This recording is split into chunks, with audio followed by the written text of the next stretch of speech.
Hello दोस्तों, कैसे हो आप सभी लोग। आई होप सब ठीक होंगे। तो दोस्तों मैं भी एकदम मस्त हूँ। तो दोस्तों आज चढ़ानी थी हमारे गाय की दूधानी नगाड़धन देवता के मंदिर में। तो ये देखो बच्चे लोग जा रहे हैं सामान लेके, क्योंकि वहाँ जाके बनाने पड़ते हैं लापसी और पुए।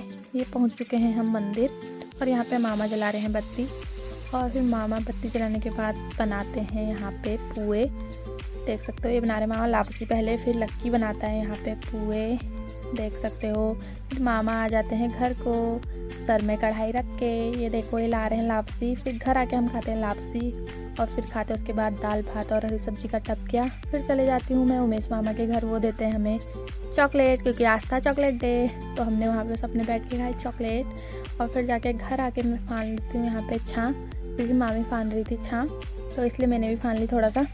तो अगर ब्लॉग अच्छा लगे तो लाइक करना, कमेंट करना, सब्सक्राइब करना ना भूले प्लीज़। और तब तक के लिए मैं अपना व्लॉग एंड कर रही हूँ। तब तक के लिए बाय। लाइक करना ज़रूर। बाय।